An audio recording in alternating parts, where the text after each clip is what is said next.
ada orang yang dihalangi rezekinya, yang terkendala rezekinya, yang tertahan rezekinya, yang tertunda rezekinya, yang di-cancel rezekinya. Kenapa? Bidzambi yusibuh, karena dosa yang dia lakukan. Bukankah rezeki sudah ditetapkan Allah? Ya, yamhullahu ma yasha. Allah Maha Kuasa untuk menghapus ketetapan rezeki. Sudah ditetapkan. Allah Maha Kuasa untuk menghapus. Wa yuthbit, dan Allah juga Maha Kuasa untuk menetapkannya tetap ada. Wa indahu ummul kitab, karena induk kitab lauh mahfuz, buku catatan segala amal, umur, perbuatan, rezeki, langkah, ajal, maut, tertulis di lauhil mahfuz. Dan kemudian rezekinya itu ditahan, di-cancel, di-delete, dibuang, dipending. Kenapa? Bidzambi, karena perbuatan dosa. Assalamualaikum warahmatullahi wabarakatuh. Alhamdulillah, Allahumma salli ala sayyidina Muhammad ibn Abdullah wa ala alihi wa sahbihi wa man tabi'ahu wa mawalah.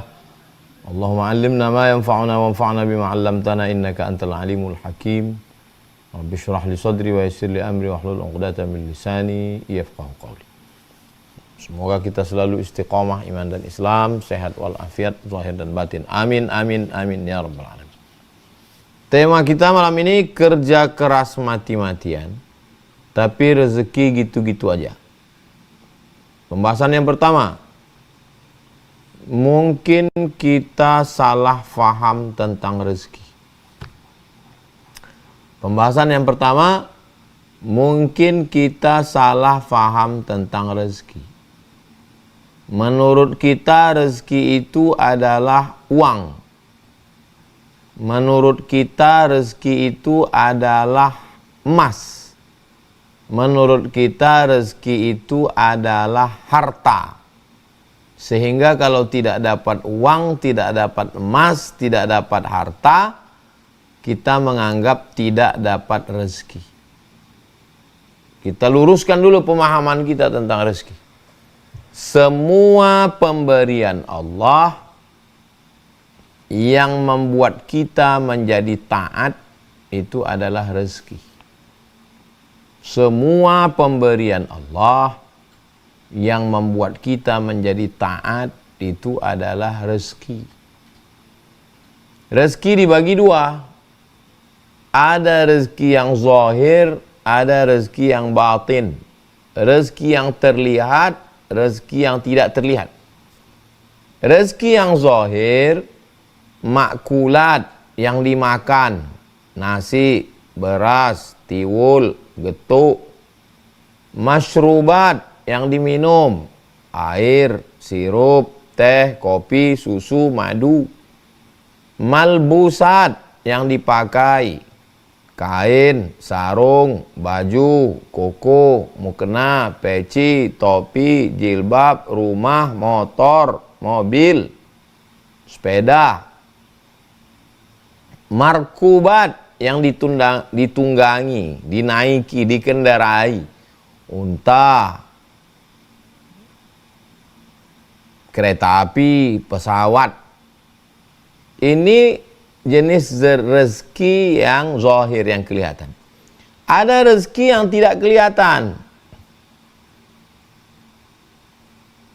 Ketenangan, kebahagiaan, hidayah, istiqomah, sabar, ridho, tawakal, ingat Allah. Jadi ketika orang sudah berusaha, lalu kemudian dia merasa tidak dapat tiga. Enggak dapat emas, enggak dapat uang, enggak dapat harta. Saya enggak dapat rezeki. Padahal dia udah dapat rezeki dalam bentuk sehat. Padahal dia sudah dapat rezeki dalam bentuk istri solihah. Padahal dia dapat rezeki dalam bentuk anak. Padahal dia sudah dapat rezeki dalam bentuk pekerjaan. Padahal dia sudah dapat rezeki dalam bentuk sholat. Sholat, orang bisa sholat menempelkan keningnya ke lantai, itu rezeki.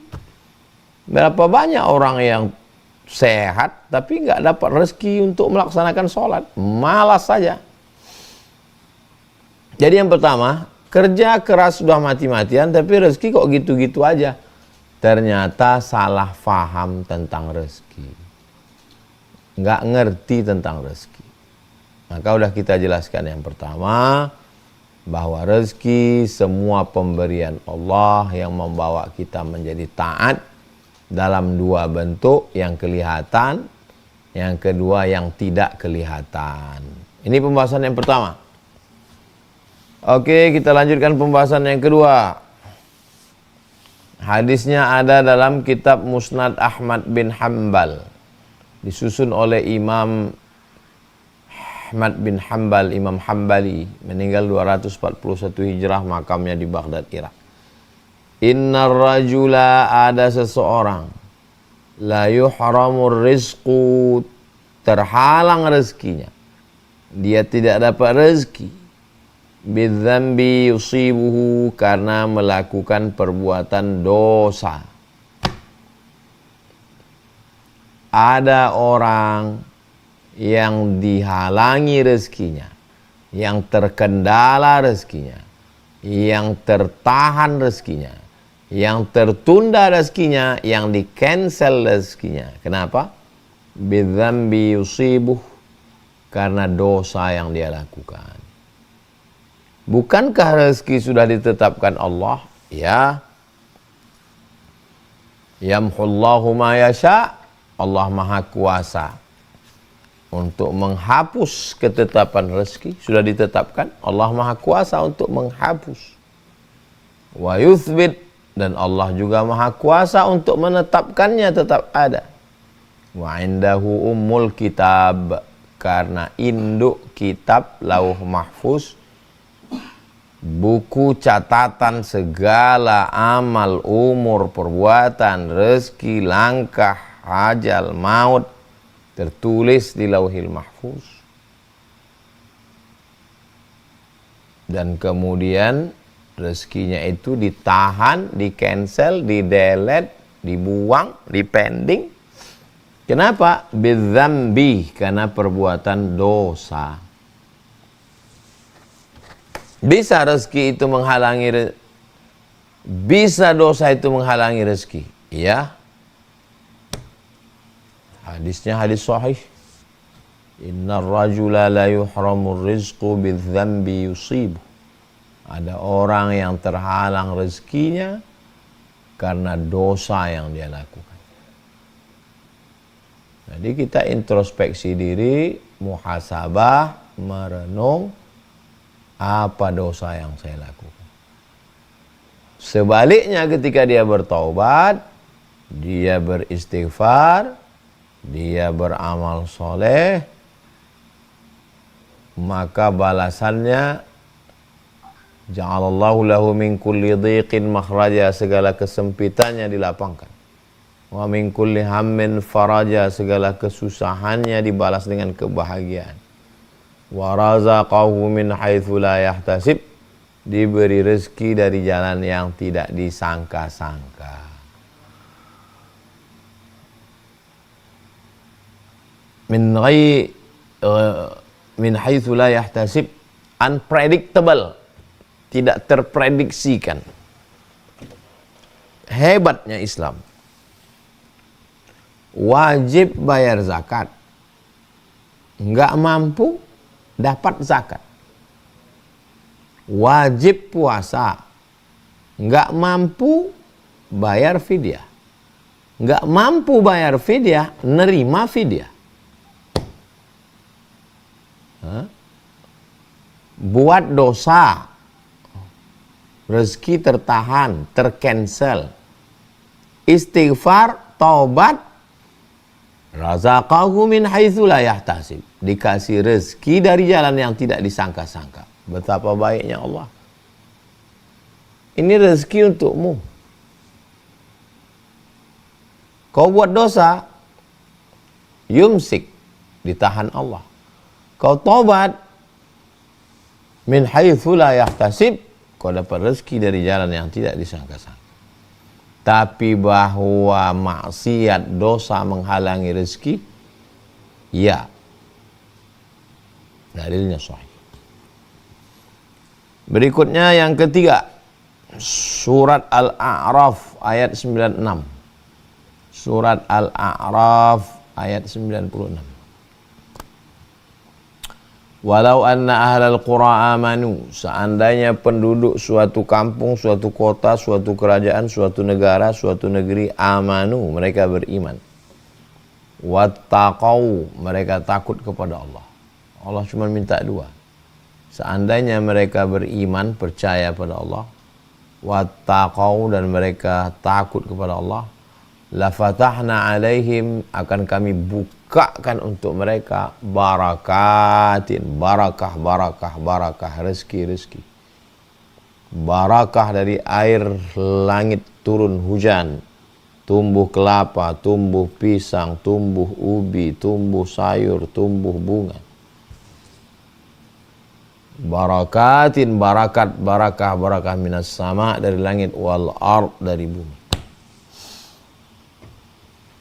Walakin kadzabu, tapi ketika mereka mendustakan ayat-ayat kami, akhadnahum, kami ambil rezeki itu. Ini menunjukkan bahwa syarat Allah memberikan rezeki, pertama amanu, beriman. Yang kedua wattaqau, takut kepada Allah. Ketika beriman, bertakwa, ini rezeki. Ketika tidak ada iman, tidak ada takwa, akhadnahum, kami ambil, kami cabut. Jadi salah satu penyebab kenapa kerja keras mati-matian tapi rezeki gitu-gitu aja, karena diambil Allah. Akhadnahum, kami cabut, kami ambil. Kenapa diambil Allah? Walau anna ahlal qura amanu, beriman, percaya, wattaqau, bertakwa. Ada iman, ada takwa, kami kasih. Tak ada iman, tak ada takwa, kami cabut. Oke, berikutnya yang keempat. Yang keempat, hadisnya ada dalam Sahih Al-Bukhari dan Sahih Muslim. Yang keempat ini hadis ada dalam Sahih Bukhari dan Sahih Muslim. Man ahabba ibsatalahu fi rizqihi, siapa yang mau lapang rezekinya. Wa yunsa'alahu fi athari, mau panjang umurnya. Siapa yang mau lapang rezekinya, mau panjang umurnya, falyasil rahimahu, hendaklah menyambung tali silaturahim. Apa kebalikan dari hadis ini? Siapa yang mau panjang umur, murah rezeki, silaturahim. Apa kebalikannya? Orang yang memutus silaturahim, maka tidak dapat panjang umur dan tidak dapat kelapangan rezeki. Kelapangan rezeki dan panjang umur dicopot, dicabut gara-gara memutus tali silaturahim.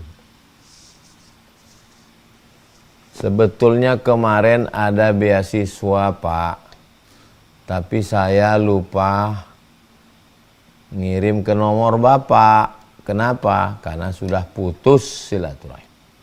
Sebetulnya kemarin ada tes penerimaan pegawai, tapi saya lupa. Saya cari-cari nomor kok nggak ada, gara-gara sudah putus. Rasional, saya mau menjelaskan yang rasional. Itu orang-orang barat nggak ada silaturahim, rezekinya lancar. Mereka nggak nyebutnya silaturahim. Mereka mengemasnya dalam acara coffee morning, family gathering. Coffee morning, minum kopi, ngobrol-ngobrol. Family gathering, bawa anak, bawa istri, barbecue, makan, minum, ngobrol, silaturahim. Sebetulnya mereka silaturahim, cuma tidak menyebutnya silaturahim. Oke, berikutnya yang kelima. Yang kelima ini menurut Imam Ibnul Qayyim. Nama kitabnya Al-Jawab Al-Kafi. Kata beliau, maksiat itu menghapus 5 berkah yang dihapus oleh maksiat. Yang pertama, innaha tumhiqu barakatal umri, berkah umur. Umur gak ada berkahnya. Hari berubah jadi pekan-pekan berubah jadi bulan-bulan berganti jadi tahun-tahun berganti jadi windu. Tapi umur gak ada berkah. Yang kedua, barakatal rizqi, berkah rezeki dalam bentuk yang zahir. Uang, emas, harta. Banyak tapi gak ada berkahnya. Yang ketiga, wa barakatal ilmi, berkah ilmu dicabut. Berilmu tapi ilmunya nggak ada berkah, hanya sampai di seminar, hanya sampai di ceramah, tidak mendatangkan berkah. Yang keempat, wa barakatal amal, berkah amal. Beramal memang, puasa rajin, sholat, tapi nggak ada berkahnya, tidak berubah ke perilaku, tidak berubah kepada mindset, tidak berubah kepada ucapan, tidak berubah kepada tindakan. Wa barakatal amali, yang keempat, berkah amal. Banyak amalnya, tapi sibuk-sibuk sendiri aja, nggak ada berkah, nggak ada manfaatnya. Yang terakhir, wa barakatat ta'ah, taat orangnya, lembut, tapi nggak ada berkah. Wa barakatat ta'ati, dan keberkahan ketaatan dicabut oleh perbuatan maksiat. Syekh Muhammad Mutawalli Asy-Sya'rawi membagi rezeki 3 level. Paling tinggi, sedang, paling bawah. Rezeki yang paling bawah, kata beliau, adalah adnar rizki, rezeki yang paling bawah, al-mal, harta, emas, perak, kebun, duit, dirham. Malah Syekh Muhammad Mutawalli Asy-Sya'rawi, Syekhul Mufassirin, induknya ulama tafsir Mesir, mengatakan bahwa rezeki yang paling rendah itu ya harta. Rezeki di atas harta, sholahul abna, anak-anak yang baik, menyenangkan hati orang tua, sekolahnya berhasil, patuh, sukses, enggak macam-macam, tidak berzina, tidak pacaran, tidak maksiat, tidak pakai narkoba, patuh dan taat, suaranya lembut, pulang cium tangan, enggak ngelawan. Itu lebih hebat daripada rezeki harta. Kasihan ya ibu ini, kalau dilihat dari rumahnya kayaknya nggak ada rezeki. Sementara yang ini, sedangkan yang dikatakan tidak dapat rezeki ini anaknya S1, S2, S3. Rumahnya mungkin biasa-biasa aja. Yang ini rumah megah, anak nggak sekolah, nomor 1 narkoba, nomor 2 pelakor, nomor 3 ditangkap KPK. Di mata orang inilah yang paling hebat rezekinya. Padahal menurut pandangan ulama, yang rezeki hebat adalah sholahul abna. Yang paling tinggi tamamur rizki, rezeki yang paling sempurna, kata Syekh Muhammad Mutawalli Asy-Sya'rawi, adalah ridha Allah, ridha Allah subhanahu wa ta'ala. Makanya siapa orang yang paling sempurna rezekinya? Sahabat Nabi. Karena mereka itu titelnya radhiyallahu anhum, mereka diridhai Allah subhanahu wa ta'ala. Jadi sebetulnya rezeki itu berapa? Wah, Syekh Muhammad Mutawalli Asy-Sya'rawi menyebutkan secara detail rezeki itu berapa. Yang pertama, sakinatur ruh, jiwa yang tenang. tenang menghadapi ujian, tenang menghadapi cobaan, tenang menghadapi caci maki. Nah, ini rezeki. Nurul aqli, cahaya dalam fikirannya, cerdas, cermat. Sehatul jasad, badan sehat. Jadi kalau kita ketemu sama orang, apa kabar, sehat, dia dapat rezeki. Safaul qalbi, hatinya bening, jernih. Nggak ada dendam, nggak ada marah, nggak ada sakit hati, nggak ada dendam kesuman, nggak ada laknat, nggak ada kufur, nggak ada syirik, nggak ada munafik. Salamatul fikri, pikirannya sehat, nggak ada sekuler, nggak ada liberal, nggak ada komunis, nggak ada ateis, nggak ada kufur nikmat. Da'watu ummin, dia selalu dapat doa ibunya. Setiap pergi cium tangan, pergi ya bu, ini orang dapat rezeki. Dapat video doa dari ibu, ini orang dapat rezeki. Atfu abin, kelembutan seorang ayah. Ayah masih hidup, duduk di rumah, mendoakan. Nah ini, dia tiap hari dapat rezeki. Wajudu akhin, punya saudara yang dermawan, yang selalu menolong, yang selalu mengayomi, yang selalu melindungi. Ini rezeki yang luar biasa. Ada orang punya perusahaan besar, duitnya banyak, mobilnya mewah, rumahnya megah, tapi punya saudara yang selalu merongrong, mengambil harta warisan, rebut-rebutan. Tapi ada orang yang biasa-biasa aja, tapi saudaranya, Masya Allah, Tabarakallah. Ihtimamu shadiq, punya teman yang peduli. Apa kabar bro, gimana, udah sholat duha, udah tahajud, ayo kita jalan nengok anak yatim, fakir miskin. Gimana hatimu, gimana imanmu. Punya teman yang selalu peduli. Ini rezeki. Yang ke-10, da'watu muhibbin fillah, selalu mendapatkan doa dari orang-orang. Kami selalu mendoakan Ustadz, semoga Ustadz sehat, panjang umur, tetap berdakwah, mudah-mudahan Ustadz istiqomah. Itulah rezeki saya. Itulah rezeki para da'i. Nah, jadi sebenarnya sudah mendapatkan rezeki berlimpah, tapi orang menganggap dia tidak ada rezeki. Aduh, nggak ada rezeki. Padahal sebenarnya dia sudah mendapatkan rezeki dari Allah Subhanahu wa Ta'ala. Itu maka pembahasan yang pertama adalah fahami dulu apa makna rezeki sebaik-baiknya. Berikutnya poin yang keempat.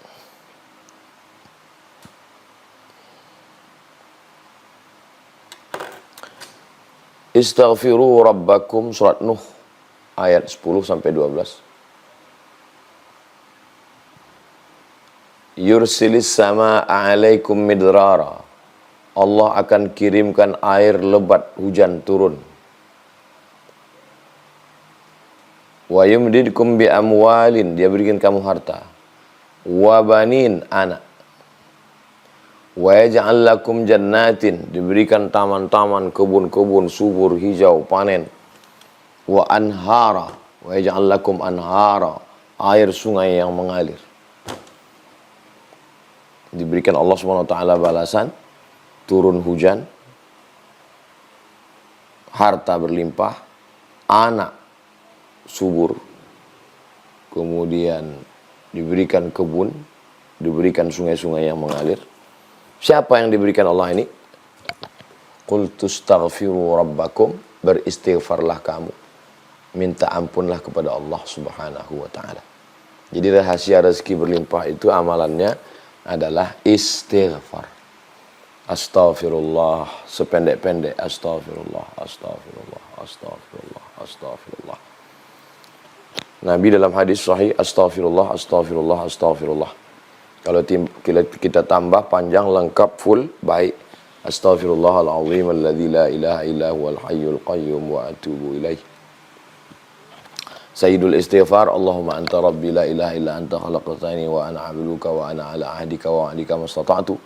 A'udzubika min syarri ma sana'tu, abu'u laka bi ni'matika alayya wa abu'u bi dhanbi faghfirli fa innahu la yaghfiru dzunuba illa anta. Tapi dia bukan mantra bim salabim abrakadabra yang diucapkan di mulut, di ujung lidah, di tepi bibir, lipstick, bukan. Dia mesti dari lubuk hati yang paling dalam Makanya yang pertama kali adalah an-nadamu fil qalbi, menyesal dalam hati. Setelah menyesal itu diiringi oleh al-iqraru bil lisani, diungkapkan dengan lidah, astaghfirullah. Wal amalu bil arkani. An-nadamu fil qalbi wal iqraru bil lisani. Al-itmaru alla ya'uda ilaihi abadan, tekad yang kuat untuk tidak mengulangi lagi. Jadi menyesal dulu dalam hati. Setelah ada penyesalan yang mendalam, dilafazkan dengan mulut. Setelah dilafazkan di mulut, tekad yang kuat untuk tidak kembali kepada perbuatan itu. Maka itu kalau dilakukan. Jadi kalau ada orang bertanya, apa tanda istighfar kita diterima Allah? Apa tanda istighfar kita diterima Allah? Memang dia seperti WhatsApp, ada conteng 1, 2. Memangnya dia seperti SMS yang ada reportnya. Yursil sama alaikum midrara, turun hujan lebat. Wa yumdidkum bi amwalin, kamu dapat harta berlimpah. Wa banin, anak. Wa yaj'al lakum jannatin, diberikannya kamu kebun-kebun. Wa yaj'al lakum anhara, air sungai yang mengalir, tidak kurang satu apapun. Dan ini ditegaskan juga dalam hadis Nabi SAW, man lazimal istighfar, siapa yang memperbanyak istighfar, ja'alallahu lahu min kulli dhiqin makhraja, dari segala kesempitannya diberikan Allah makhraja, solusi jalan keluar. Wa min kulli hammin faraja, dari segala kesusahan hatinya faraj, ada kelapangan. Wa razaqahu min haitsu la yahtasib, diberi rezeki dari jalan yang tidak disangka-sangka. Diberi rezeki dari jalan yang tidak disangka-sangka. Nah, jadi jalan yang pertama adalah istighfar. Banyak. Saya pernah ketemu dengan kiai, dari awal ngobrol sampai akhir sepertinya amalannya istighfar. Astagfirullah. Astagfirullahaladzim. Ngomongnya nggak terlalu banyak. Kita ngobrol habis itu astagfirullahaladzim. Saya heran kenapa kiai istighfar terus. Kira-kira kiai dosanya apa ya? Ternyata beliau mengamalkan zikir istighfar. Jadi kalau ada di antara kita yang zikirnya istighfar untuk mengundang turunnya rezeki dengan syarat dan ketentuan berlaku, amat sangat baik sekali. Astagfirullah, astagfirullah, astagfirullah. Astaghfirullahaladzim alladzi la ilaha illa huwal hayyul qayyum wa atubu ilaih. Orang yang tahajud, ya, orang yang tahajud bisa jadi kena penyakit ujub. Karena tahajud itu amal saya. Kalau ada orang yang khatam Quran berkali-kali, walaupun tidak diobrolkan ke orang, tapi mungkin dalam hatinya itu, ya saya ini kan banyak khatam Quran. Tapi kalau amalan istighfar itu lebih ke dalam. Saya ini banyak dosa. Jangankan mau dapat pahala, jangankan mau masuk surga, dosa saya aja. Jadi mungkin karena hati itu sudah hancur, remuk, redam, tidak ada harapan kecuali hanya Allah, jatuh sejatuh-jatuhnya, terkapar, terbanting, telentang, telungkup, tak berdaya. Disitulah kemudian Allah mengangkat derajat setinggi-tinggi. Nah, jadi amalan istighfar ini adalah amalan ke bawah. Kalau yang lain ini amalannya ke atas, menunjukkan ini amal saya, ini masjid yang saya bangun, ini ceramah saya. Tapi kalau istighfar itu lebih pada, ya Allah dosa saya, ya Allah, astagfirullahaladzim, alladzi la ilaha. Makanya segala amal semuanya diawali dengan istighfar. Selesai sholat pun istighfar. Assalamualaikum warahmatullahi wabarakatuh. Assalamualaikum warahmatullahi. Astagfirullahaladzim, astagfirullahaladzim. Memangnya dosa apa di dalam sholat kok istighfar? Iya dosanya itu sholat tadi ingat kunci, waktu sholat bacaannya kurang khusyuk, waktu sholat hatinya kurang kuat mengingat Allah, maka dia astagfirullahaladzim, astagfirullahaladzim, astagfirullah. Ini amalan. Berikutnya poin yang kelima. Surat At-Talaq ayat 2-3. Wa may yattaqillaha yaj'al lahu makhraja. Siapa yang takwa. Ini amalannya. Jadi yang pertama istighfar, yang kedua takwa. Setelah istighfar, naik ke takwa. Saya takut kena hujan, maka saya pakai payung. Itu namanya takwa. Ittiqa, ittaqa yattaqi ittiqa. Takut terjadi sesuatu, maka menyiapkan sesuatu. Saya takut kena hujan, maka saya siapkan takwa, kata yang satu. Yang satu lagi, saya takut kena hujan, saya siapkan mantel. Yang ini takwanya lebih besar. Karena kalau sekedar hanya payung, kakinya, badannya bisa basah. Tapi kalau udah mantel, lebih. Saya takut ditangkap polisi, maka saya siapkan helm, saya pakai sepatu, saya cek lampu sen kanan kiri, tutup pentil angin ban, saya lihat STNK BPKB bayar pajak. Saya takut sesuatu terjadi, maka saya siapkan sesuatu. Itu namanya takwa. Jadi jangan marilah takwa, takut yang gimana? Takut kena azab di akhirat, maka saya beramal di dunia. Takut nanti saya tidak masuk surga, maka saya beramal beribadah. Takut tidak dapat ridha Allah, maka saya itu takwa. Dan takwa itu tidak mungkin muncul begitu saja tanpa didahului iman. Maka selalu dikaitkan dengan iman. Ya ayyuhalladzina amanu ittaqullah. Hai orang yang beriman, hai orang yang percaya, takutlah kamu kepada Allah. Karena tidak mungkin takwa kalau tidak percaya. Bapak jangan banyak makan daging, jangan makan daging kambing, jangan minum susu, jangan minyak-minyak, jangan kolesterol. Setelah pulang si bapak makan gulai kambing, tongseng kambing, minum susu, minyak-minyak, goreng-goreng. Istrinya nanya, tadi kan dokter di rumah sakit sudah ngasih tahu papa, jangan goreng-goreng. Sebenarnya perbuatannya itu sudah menunjukkan dia nggak percaya. Kalau dia percaya sama omongan dokter tadi, pasti dia akan lakukan saran-saran dokter itu. Itu menunjukkan dia tidak percaya. Jadi kalau ada orang nggak sholat, nggak puasa, nggak zakat, nggak haji, nggak mau ngaji, mabuk, minum khamar, narkoba, zina, ngolok-ngolok agama, ngejek-ngejek Habib, ngejek-ngejek Ustadz. Terus pas ditanya, kamu percaya sama Tuhan? Saya percaya sama Tuhan. Munafik, bohong.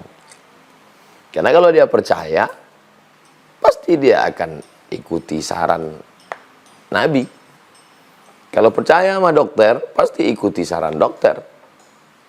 Kalau percaya sama teknisi, ini pasang kabelnya begini, ini untuk lampunya begini. Kalau percaya, kalau nggak percaya, ya itu.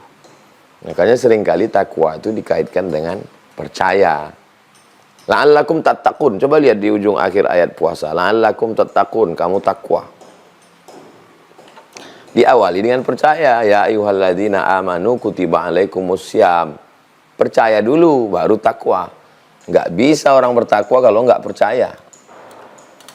Kamu dari tadi sopan banget orangnya. Nunduk, nggak macam-macam. Kenapa? Karena dia percaya ada tulisan stiker di dinding. Ada CCTV. Makanya dia kalem. Karena dia percaya ada CCTV. Coba kalau dia nggak percaya, alah paling nakut-nakuti aja CCTV-nya. Mau buat prank ini. Jadi takwa itu selalu dan memang wajib rukunnya, stepnya pertama percaya dulu, setelah percaya baru bertakwa. Dan takwa ini dilatih. Latihan yang pendek ya sholat 5 waktu. Allahu Akbar.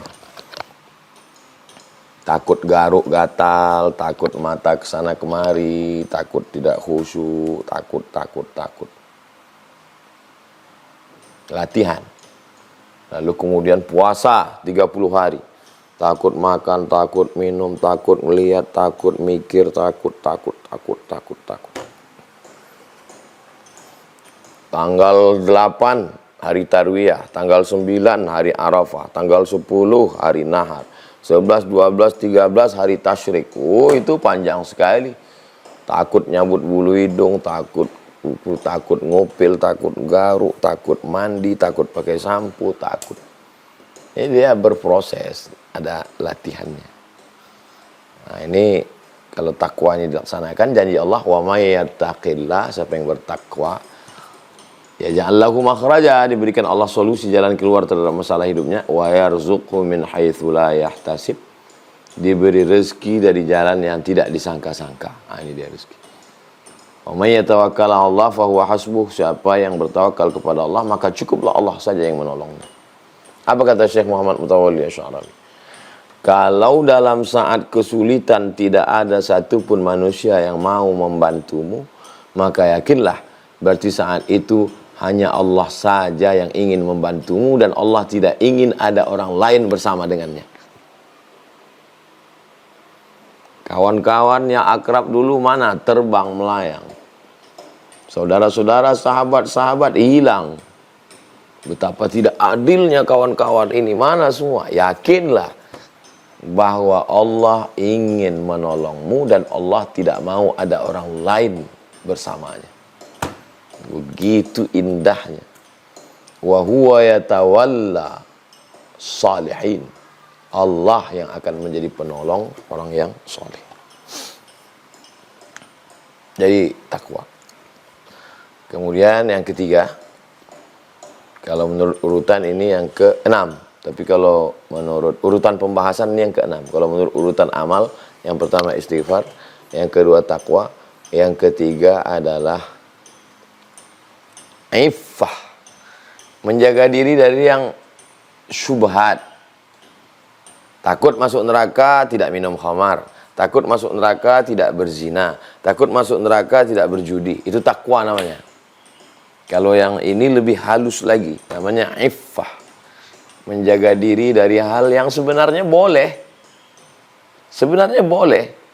Tapi dia jaga dirinya karena takut nanti terlanjur, tercebur, terpleset. Nah, ini lebih tinggi lagi. Nama sifatnya iffah.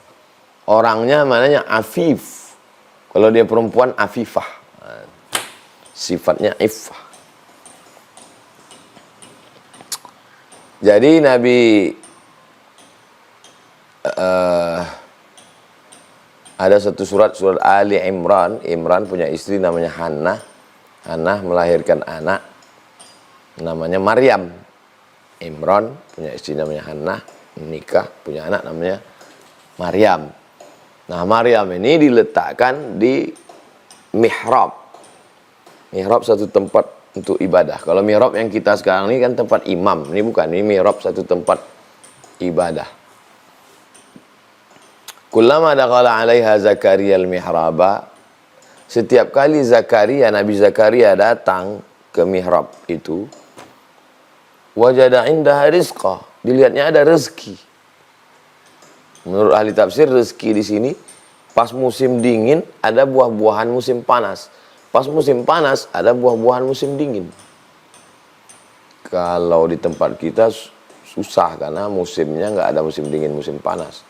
Kalau ketika di Mesir dulu pas lagi musim dingin, bulan Desember, Januari dingin, itu tanaman-tanaman seperti mati, kering, rontok.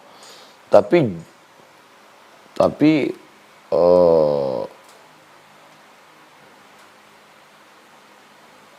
musim dingin itu malah jeruk banyak. Lalu kemudian ketika musim panas, semangka banyak. Musim panas bulan Juli, bulan Agustus, kurma banyak. Musim dingin, jeruk banyak. Ternyata jeruk itu kalau dimakan menghangatkan perut, bagus, bertukal. Begitulah adilnya Allah, di saat musim dingin dibuatnya tanaman yang tumbuh hangat, panas ke perut, bagus. Kita kalau musim dingin kan bibir pecah-pecah, malas minum. Tapi kalau banyak makan jeruk sehat. Jadi ketika Zakaria ngelihat banyak sekali makanan, ya Maryam wa anna laki hadza. Wahai Maryam, ini kamu dapat makanan sebanyak ini dari mana? Qalat, Maryam menjawab, huwa min indillah, itu dari Allah. Innallaha yarzuqu man yasha'u bighairi hisab. Allah memberikan rezeki kepada siapa yang Dia kehendaki bighairi hisab. Jadi dia duduk aja berzikir, beribadah kepada Allah, tidak keluar. Jadi berdatangan rezeki-rezeki itu berdatang. Tapi bukan berarti kita menafikan ikhtiar. Nah, ini beda kita dengan kaum fatalistik. Jabriyah. Jabriyah ini fatal. Ya, apatis. Kalau dalam Islam, Ahlus Sunnah wal Jamaah itu ada ikhtiar. Al-kasbu namanya. Ada kudrat. Di dalam diri saya ini ada kudrat, ada kemampuan. Kemampuan, ada tenaga, ada daya untuk meraih. Rezeki itu sudah ada, tapi saya punya kemampuan daya untuk meraih rezeki itu. Untuk mengambilnya. Nah, jadi kalau ada orang yang tidak berusaha sama sekali, itu jabriyah, fatalistik. Firqah dhallah, sesat. Kalau ada yang mengatakan bahwa dialah segalanya, maka itu juga sesat. Mu'tazilah. Yang benar itu Ahlus Sunnah wal Jamaah, Imam Ibnu Hasan Al-Asy'ari. Kita berusaha, berikhtiar. Setelah dapat kita katakan, hadza min amri rabbi. Hadza min fadli rabbi. Ini karunia Allah, liyabluwani, untuk menguji saya, ashkur am akfur, apakah saya bersyukur atau kufur. Mudah-mudahan kita termasuk orang yang mendapatkan rezeki yang memang betul-betul rezeki, bukan disangka rezeki, ternyata istidraj, azab tertunda. Dan rezeki yang kita dapatkan dengan ikhtiar kita, buah dari usaha kita, tapi juga ditopang oleh istighfar, takwa, dan iffah, menjaga diri dari yang abu-abu, yang syubhat. Itu tema kita malam ini, kerja keras mati-matian, tapi rezeki gitu-gitu aja, salah satu penyebabnya. Sebagaimana biasa, kita lanjutkan dengan interaktif. Saya kembalikan ke Bang Alvin Firdaus. Terima kasih. Wassalamualaikum warahmatullahi wabarakatuh. Waalaikumsalam warahmatullahi wabarakatuh. Jazakumullah khairan katsiran atas ilmunya yang sudah disampaikan oleh guru kita malam hari ini. Insyaallah ini sebagai materi pembuka ya Bapak Ibu semuanya. Kita akan langsung saja Bapak Ibu, karena waktunya cukup mepet, hanya ada 30 menit ke depan. Kita langsung masuk ke sesi interaktif, sesi dialog untuk Bapak Ibu yang ingin bertanya. Nah, saya persilahkan untuk Bapak Ibu yang sudah bergabung di Zoom ini bisa menggunakan fitur raise hand, angkat tangan. Ya, kita akan pilih dari beberapa orang Bapak Ibu yang sudah angkat tangan. Saya persilahkan untuk yang pertama Ibu Winda Mustika Sari.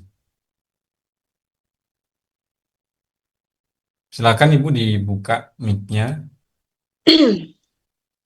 Bismillah. Assalamualaikum warahmatullahi wabarakatuh. Waalaikumsalam warahmatullahi wabarakatuh. Bismillah, langsung saja Ustadz. Silakan. Alhamdulillah, kebetulan saya ini seorang ibu rumah tangga dan juga penjahit.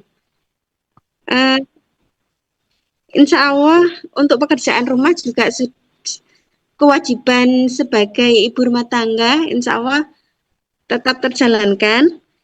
Yang ingin saya tanyakan, untuk mencari rezeki bagi ibu atau istri seperti saya ini, apakah punya tujuan untuk ingin menabung gitu nggih? Menabung untuk ikhtiar ke Baitullah dan memiliki target, menurut Ustadz bagaimana? Sebaiknya ibu seperti saya ini eh, menabung dengan santai atau memiliki target. Itu saja Ustadz. Mohon pencerahannya. Terima kasih. Wassalamualaikum warahmatullahi wabarakatuh. Waalaikumsalam warahmatullahi wabarakatuh. Sebetulnya dalam pertanyaan Ibu ada 3 pertanyaan. Pertanyaan pertama tentang perempuan bekerja. Perempuan bekerja boleh dengan dalil dari hadis tentang Asma keluar rumah mencari makan ternak. Nabi tidak melarang, malah Nabi membantu membawakan pulang. Itu dalil hadis takriri bahwa perempuan boleh bekerja dengan syarat dan ketentuan berlaku, izin suami, tidak melalaikan kewajiban, tidak menimbulkan fitnah, tidak berdua-duaan dengan laki-laki, tidak musafir tanpa mahram, dan seterusnya. Jadi kalau ibu punya life skill, punya kemampuan menjahit, lalu mengambil pekerjaan setelah masakkan suami sarapan, setelah beliau pergi kerja, ada waktu kosong menjahit, hasilnya dijual. Hukumnya mubah, hukumnya boleh, duitnya halal. Yang kedua, tentang hasil dari usaha yang ibu lakukan, apakah buka warung, apakah jualan online, ataukah menjahit. Al-aslu fil asya al-ibahah. Hukum asalnya adalah mubah, boleh. Jadi kalau pekerjaannya boleh, maka hasilnya juga boleh. Yang ketiga, hasilnya ibu tabung untuk berangkat umroh.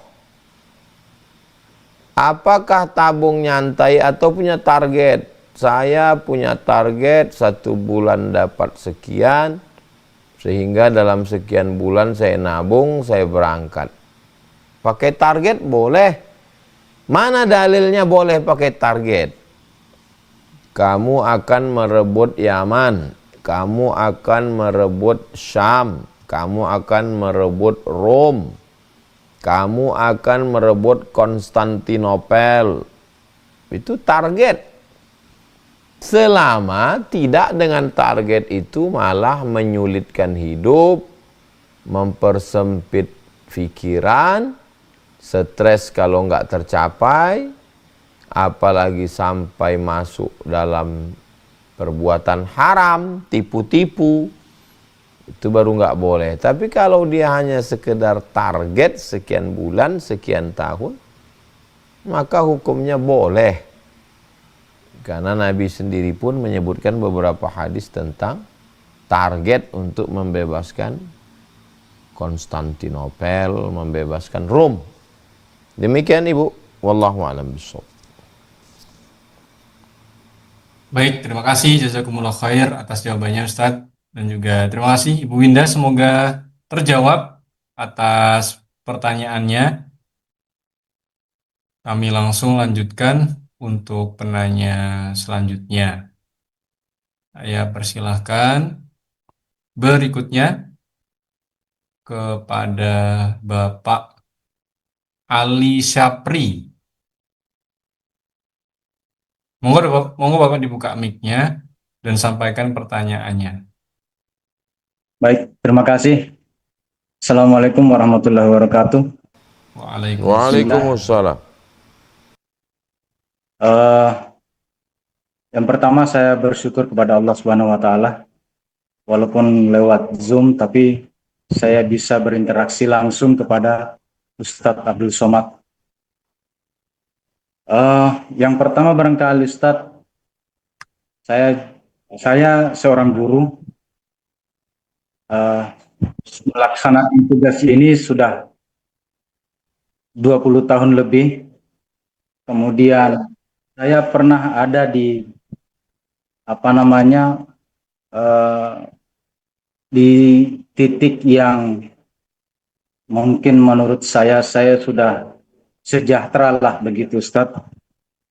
Tetapi kemudian seiring berjalannya waktu, saya merasakan ada sesuatu yang hilang dari diri saya. Jujur, saya pernah melakukan satu dosa dan saya akui itu dalam sholat tobat. Dan saya lakukan setiap malam itu, Ustaz. Sholat tobat itu tidak pernah lepas. Yang pertama. Yang kedua, saya mendengar bahwa apa yang disampaikan oleh Ustaz tadi, bahwa rezeki itu tidak hanya berupa uang, harta, ataupun sebagainya. Bahwa rezeki itu kita sholat duha aja itu sudah termasuk rezeki. Nah, saya ingin bertanya kepada Ustadz. Saya ingin tetap istiqomah Ustadz di jalan yang saya pilih. Saya tidak ingin lagi seperti yang sudah saya lalui. Maka saya mohon kepada Ustadz tips apa yang harus saya lakukan untuk tetap berada di jalan itu, tetap istiqomah dalam ibadah itu. Apakah salah kalau misalnya setiap di sepertiga malam itu sebelum tahajud saya laksanakan sholat tobat dulu? Barangkali itu aja barangkali Ustaz. Terima kasih. Assalamualaikum warahmatullahi wabarakatuh. Waalaikumsalam warahmatullahi wabarakatuh. Ma min muslimin yuznibu dzamban. Siapa saja yang khilaf salah buat dosa. Summa yatatahhar, kemudian dia bersuci. Mandi, wudu, tayammum. Summa yusalli raka'ataini, kemudian dia salat sunat 2 rakaat. Summa yastaghfirullah, kemudian dia istighfar minta ampun kepada Allah. Illa ghafarallahu lah, maka Allah mengampunkan dosanya. Dalil ini umum, tidak dibatasi pagi, petang, siang, malam, sehari, 2 hari, seminggu, sebulan, setahun, enggak. Umum, kapan saja. Ma min muslimin yuznibu dzamban, siapa yang khilaf salah buat dosa, thumma yatatahhar, mandi, wudu, tayammum, thumma yusalli rak'ataini, salat sunat 2 rakaat. Itu yang disebut dengan salat sunat taubat. Salat taubat tidak terbatas waktu, tidak terbatas kapan, tidak terbatas ayat, bebas selama bukan waktu-waktu terlarang. Jadi melaksanakan salat sunat taubat baik, bagus, sunnah. Kemudian bagaimana setelah bertaubat supaya istiqomah? Yang pertama ngaji. Ngaji akidah, ngaji fikih, ngaji akhlak, ngaji tafsir, ngaji hadis, ngaji usul fikih, ngaji tasawuf. Karena dengan ngaji itu kita jadi istiqomah. Yang kedua, suhbah, bersama dengan orang-orang soleh. Suhbatus salihin, di masjid, dengan imam, dengan pak kiai, dengan ustadz, di lingkungan sekitar, dengan teman-teman majelis pengajian, di medsos, di grup-grup WA, dengan kawan-kawan yang ngaji. Suhbah yang kedua. Yang ketiga, menjenguk orang sakit. Kalau ada orang sakit, dijenguk, itu bisa mendatangkan istiqomah. Yang keempat, memberi makan fakir miskin, anak yatim, du'afa. Itu bisa mendatangkan istiqomah. Yang terakhir, yang kelima, menjenguk orang mati, orang meninggal. Apalagi kalau sempat memandikan, mengkafankan, menyolatkan, menguburkan, itu membangkitkan semangat untuk istiqomah. Demikian, Pak. Wallahu a'lam. Baik, jazakumullah. khairan atas jawabannya Ustadz. Terima kasih juga untuk Bapak Ali Sapri, semoga terjawab atas pertanyaannya. Cukup singkat waktunya, kami izin untuk melanjutkan ke penanya selanjutnya. Silakan Bapak dibuka mic-nya. Ah, Assalamualaikum warahmatullahi wabarakatuh. Waalaikumsalam warahmatullahi Selam, ini Silakan. kan ada kejadian di kampung kami kemarin, kejadian kambingnya besar atau sapinya besar, tapi kata petugang kurbannya belum cukup umur. Jadi bolehkah untuk dikurban, Ustaz? Dan kenapa mesti 2 tahun, Ustaz? Kalau sudah besar, katanya ada juga ulama yang berpendapat boleh asalkan besar. Cuman kami belum berani karena belum menemukan hadisnya, Ustaz. Begitu saja. Kalau dia kambing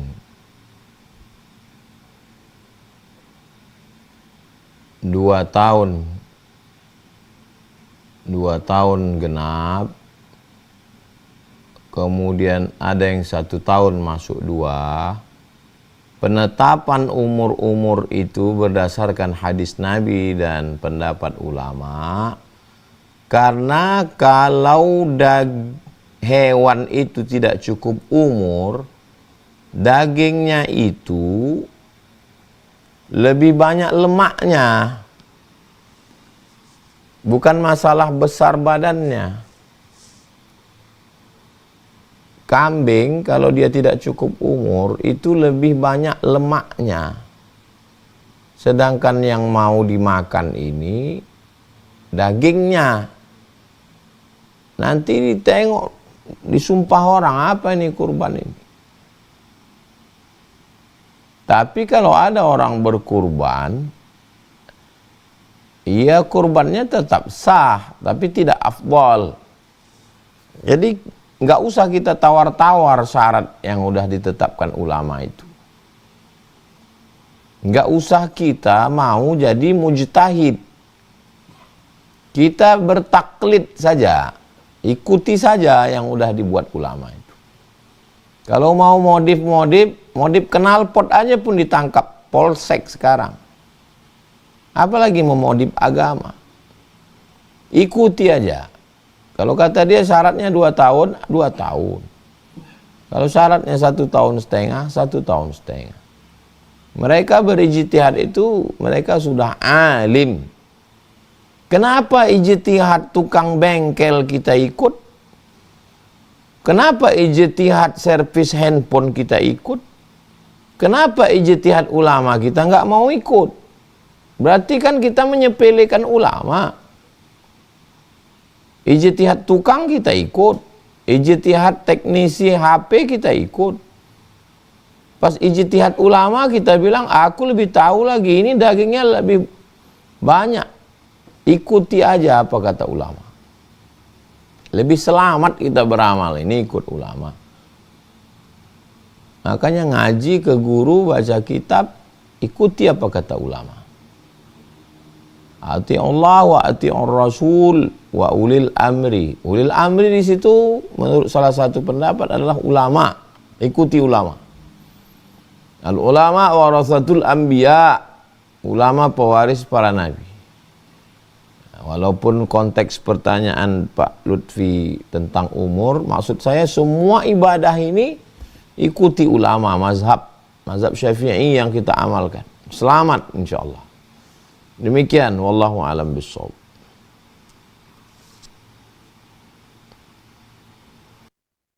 Baik, saya persilakan untuk penanya selanjutnya langsung saja kepada Ibu Istadir Nata. Assalamualaikum warahmatullahi wabarakatuh. Waalaikumsalam. Izin Pak Ustadz, saya dari Lombok NTB. Begini Pak Ustadz, saya kan punya anak berkebutuhan khusus. Nah kemudian kebutuhannya itu Masya Allah lumayan banyak kayak gitu. Dan memang kami meyakini setiap anak kan punya rezeki masing-masing. Nah setiap kebutuhannya apa namanya setiap susunya, karena dia kan kemarin pakai selang NGT gitu kan Pak Ustadz ya. Nah itu seringkali dicopot dan itu memang tidak ditanggung BPJS. Kemudian dia juga ada beberapa terapi yang tidak di cover oleh rumah sakit kayak gitu. Nah setiap susunya habis, kemudian selang NGT-nya lepas, karena itu hampir setiap hari terlepas selang NGT-nya, dan itu kalau dikalikan per bulan itu, Masya Allah, biayanya sangat besar kayak gitu. Dan Alhamdulillah, setiap kami butuh uang, itu rezeki itu selalu ada. Seperti itu Pak Ustadz, dan saya dan suami saya mohon izin, bukan mau hitung-hitungan kayak gitu. Kemarin pas kami lagi butuh biaya besar, Allah itu ngasih kami, tidak mempersulit kami kayak gitu. Allah itu selalu memberikan kami sesuai dengan yang kami perlukan gitu. Tapi sekarang saat kami tidak membutuhkan biaya itu lagi, karena anak ini sudah dinyatakan tidak perlu menggunakan alat bantu selang untuk nutrisinya seperti itu. Nah, tadi kan Pak Ustadz bilang maksiat itu menghapus 5 berkah seperti itu. Sedangkan dalam keseharian kita seringkali kita secara sengaja ataupun tidak sengaja melihat kemaksiatan seperti itu Pak Ustadz. Apakah itu termasuk menghapus berkah rezeki dari harta seperti itu, atau memang Allah itu memberi sesuai dengan yang kita butuhkan saja seperti itu Pak Ustadz? Izin. Dan saya bertanya, apakah penyakit anak saya itu akibat dari dosa-dosa orang tuanya atau dari kakek neneknya? Karena ada beberapa dosa yang orang tua saya lakukan diturunkan ke anaknya gitu. Izin Pak Ustadz. Terima kasih. Assalamualaikum warahmatullahi wabarakatuh. Assalamualaikum warahmatullahi wabarakatuh. Yang pertama, wa ma min dabbatin fil ardi illa 'ala Allah rizquha. Semua makhluk yang melata di atas muka bumi ini Allah menjamin rezekinya. Tidak manusia saja. Wa ma min dabbatin, dabbah maksudnya semua yang bergerak, cacing, ulat, yang secara fisik penuh dengan kekurangan, cacing dan ulat, tak berkaki, tak berkulit. Illa 'ala Allah rizquha. Allah menjamin rezekinya. 2. Lan tamuta nafsun. Tidak ada makhluk yang mati. Lan tamuta nafsun. Tidak ada makhluk yang mati. Qabla an tastakmila rizqaha wa ajalaha. Sebelum rezeki dan ajalnya penuh. Kalau rezekinya 1 kilo, dia baru menghabiskan 9 on, dia tak akan mati. Orang yang mati itu tanda rezekinya sudah habis. Saya belum mati berarti rezeki saya belum habis dan jatah umur saya belum habis. 3. Kalau kita melihat perbuatan dosa, man ra'a minkum mungkaran, siapa di antara kamu melihat perbuatan mungkar, falyughayyirhu biyadihi, robah dengan tangan. Kalau kita punya kekuasaan, polisi, tentara, kepala daerah, robah dengan tangan, dengan perda, dengan tanda tangan. Kalau nggak sanggup, fabilisani, dengan mulut. Jangan. Nggak juga sanggup, fabiqalbi, dengan hati. Jangan ikut-ikutan, istighfar, segera bertaubat. 4. Tidak ada dosa warisan dalam Islam. Dosa kakek turun ke cucu, dosa ayah turun ke anak, enggak ada. Wala taziru waziratu wizra ukhra. Dalam Islam orang memikul dosanya masing-masing. Mungkin ini salah kakeknya dulu, mungkin ini salah bapaknya, mungkin ini salah. Itu bukan ajaran Islam. Kalau ada yang ngomong-ngomong begitu, kasih tahu dia, kau salah, omonganmu salah, dan jangan kau tularkan kesalahan ini. Cakap kau ini tak betul. 5. Sakit bukan kutukan. Sakit bukan laknat. Sebelum Islam datang, mereka menganggap penyakit itu adalah kutukan. Penyakit adalah laknat. Ketika Islam datang, penyakit menjadi penghapus dosa. Penyakit menjadi pengangkat derajat. Penyakit menjadi mendapatkan balasan bighairi hisab. Bighairi hisab, unlimited. Kenapa orang sakit? Allah yang mengasih ujian. Tidak ada intervensi manusia. Allah. La tataharraku dzarratu illa biiznillah. Tidak ada satupun yang bergerak di atas dunia ini kecuali atas izin Allah. Tauhid mesti dikuatkan. Tauhid Allah. Ad-daru an-nafi'u Allah. Yang mendatangkan manfaat Allah. Yang menjauhkan mudarat Allah. Kuatkan tauhid Allah. Kenapa Allah mendatangkan penyakit? 1, Allah mau menghapus dosa. 2, Allah mau mengangkat derajat. 3, Allah mau berikan balasan, innama yuwaffas sabiruna ajrahum bighairi hisab. Bighairi hisab. Enggak bisa dihitung. Kalau sholat masih bisa dihitung pahalanya, baca Quran. Tapi orang yang diuji Allah dengan sesuatu, sabar dia. Itulah pahala yang paling besar. Bighairi hisab. Terakhir, saya tanya ke santri. Subuh kemarin saya tanya santri. Kita dapat sapi 15 ekor. 2.200 kupon. 2.200 bungkus. Dari 15 ekor sapi. Karena 4-nya sapi limosin.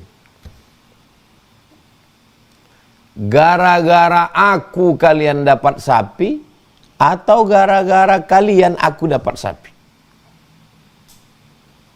Saya tanya, gara-gara aku kalian dapat sapi, atau gara-gara kalian aku dapat sapi?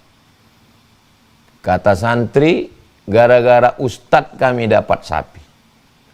Kalau gara-gara aku kalian dapat sapi, kenapa sapi itu tidak datang tahun 2019? Terdiam santri.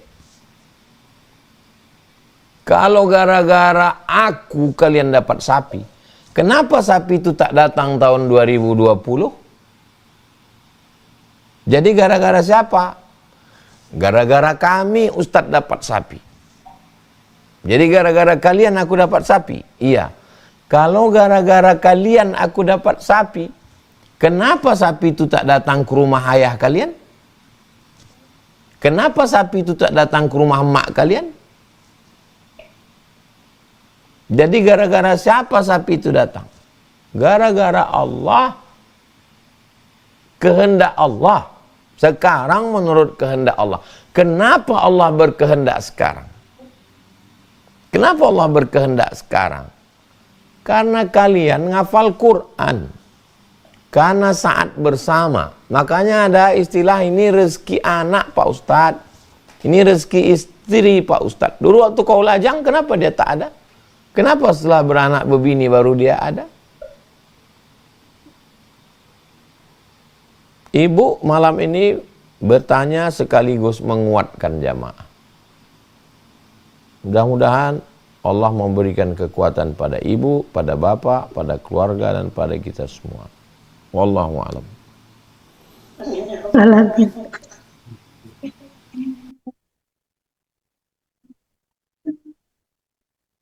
Baik, terima kasih atas jawabannya dari Tuan Guru Ustaz Abdul Somad.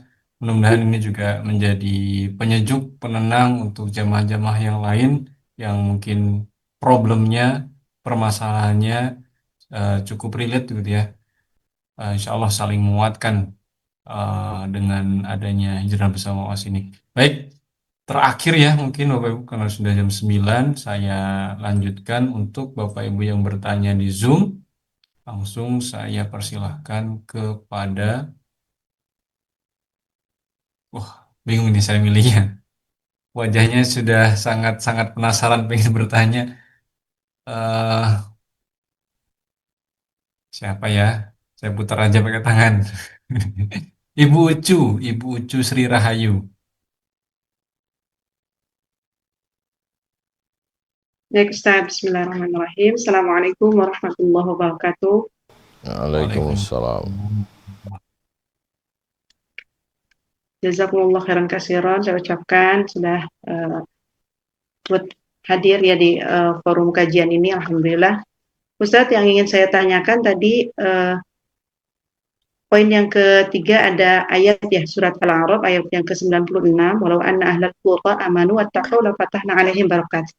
Selanjutnya adalah di poin yang kelima, menurut Imam Ibnu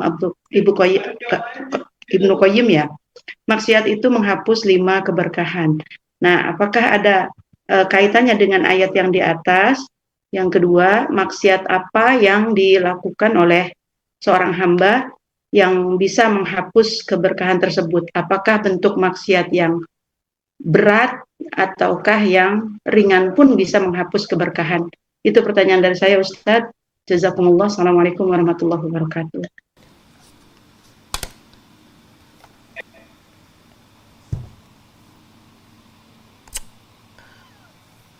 Walau anna ahlal qura amanu, kalau penduduk suatu negeri itu beriman, wattaqau, bertakwa, takut sama Allah, la fatahna alaihim barakatin, kami bukakan keberkahan-keberkahan, minas sama, dari langit, wal ard, dari bumi.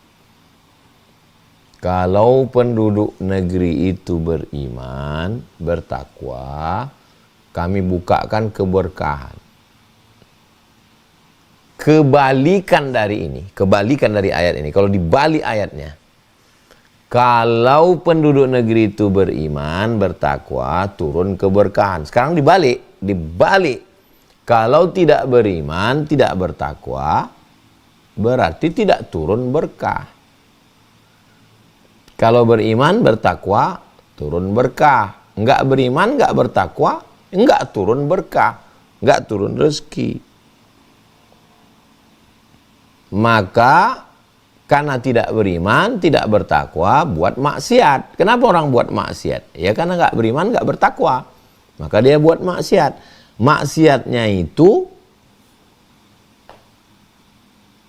menghancurkan berkah umur, berkah rezeki, berkah ilmu, berkah amal, berkah taat. Itulah hubungannya. Itulah hubungan antara ayat ini dengan kehilangan berkah. Maksiat apa? Kalau maksiat mata, berkahnya hilang 1 gram. Kalau maksiat tangan, hilang berkahnya 1 dinar. Enggak ada. Enggak ada itu dalam ayat, enggak ada dalam hadis, enggak ada pendapat ulama, enggak ada. Kalau kamu buat ini, berkahnya hilang ini, enggak ada. Detail begitu enggak ada. Yang penting, jangan buat maksiat, jangan buat dosa, hindari dosa kecil, jauhi dosa besar. Kalau ada orang yang berani ngomong, kalau kau buat ghibah sekali, hilang berkahmu 1 gram. Kalau ada orang yang berani ngomong begitu, Dari mana dia bisa mengambil kesimpulan itu? Apakah dia pernah baca di Quran? Apakah pernah dia baca di hadis? Atau dia dapat ilham? Jadi enggak ada. Pokoknya kita selamatkan saja diri kita dari perbuatan maksiat supaya berkahnya enggak hilang. Demikian, wallahu a'lam bishawab. Baik, jazakumullah khairan katsiran. Terima kasih Ustadz atas ilmunya pada malam hari ini, dan terima kasih juga untuk Bapak Ibu semuanya yang sudah meluangkan waktu untuk belajar. Semoga apa-apa yang Bapak Ibu dengarkan, apa-apa yang Bapak Ibu simak pada malam hari ini bermakna, bisa Bapak Ibu pahami, bisa menambah keimanan kita dan semakin membuat kita taat kepada Allah Subhanahu wa taala. Amin Allahumma amin. Baik, insya Allah sampai sini dulu Bapak Ibu. Kami mohon maaf untuk Bapak Ibu yang belum dapat kesempatan, ya. Kita karena waktu terbatas, jadi hanya beberapa orang saja yang betul-betul dapat kesempatan. Ya, insya Allah kita akan bertemu lagi, berjumpa lagi Bapak Ibu di pekan selanjutnya. Kami akan informasikan lewat grup WA. Mungkin terakhir dari Tuan Guru ada closing statement sekaligus doa pada malam hari ini. Saya persilakan. Pikiran kita bisa benar, bisa salah. Perasaan kita bisa benar, bisa salah. Penglihatan kita bisa benar, bisa salah.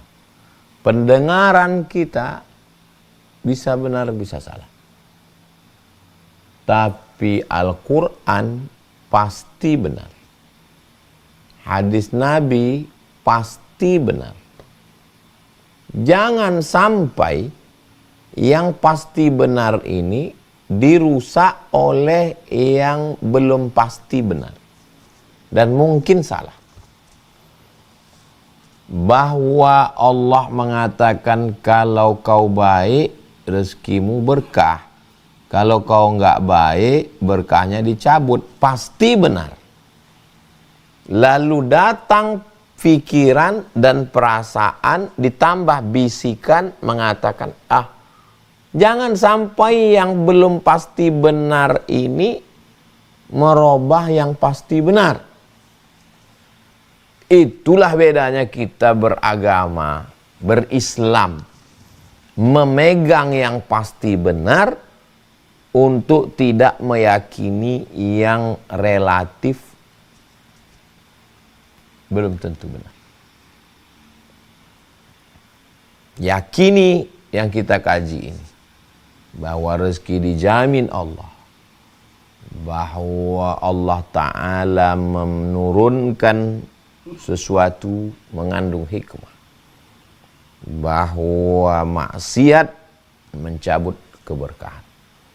Yang lalu-lalu mudah-mudahan diampunkan Allah, yang sekarang yang akan datang kita istiqomah dalam iman, dalam takwa. La fatahna alaihim barakatin, kami bukakan berkah-berkah. Ala hazihi niyah, untuk niat yang baik, mudah-mudahan kita selalu dalam kebaikan, selalu dalam keberkahan. Al-Fatihah. A'udzubillahi minasyaitonirrajim. Bismillahirrahmanirrahim. Alhamdulillah rabbil alamin arrahmanir rahim maliki yaumiddin. Iyyaka na'budu wa iyyaka nasta'in shiratal mustaqim. Shiratal ladzina an'amta 'alaihim ghairil maghdubi 'alaihim waladdallin. Allahumma shalli 'ala sayyidina Muhammad wa 'ala ali sayyidina Muhammad. Allahumma barik lana fi arzaqina, berikan berkah pada rezeki kami. Wa barik lana fi ahlina wa auladina, berikan berkah pada keluarga anak-anak kami. Wa barik lana fi a'malina, berikan berkah pada amal kami. Wa barik lana fi ulumina, berikan berkah pada ilmu kami. Wa barik lana fi kulli ma ataitana, berikan berkah pada semua yang kau amanahkan pada kami. Rabbana taqabbal minna, terima segala amal kami. Wa tub alaina, terima taubat kami. Waftah lana abwabal barakah, bukakan untuk kami pintu-pintu keberkah. La tusallit alaina bidhunubina man la yakhafuka wa la yarhamuna. Jangan turunkan azab kepada kami karena kami lalai karena dosa-dosa kami. Rabbana ighfir lana dzunubana wa liwalidayna warhamhuma kama rabbayana shaghira. Sallallahu alaihi wasallam. Walhamdulillahirabbil. Terima kasih segala perhatian, mohon maaf segala kesilapan dan kekhilafan. Assalamualaikum warahmatullahi wabarakatuh.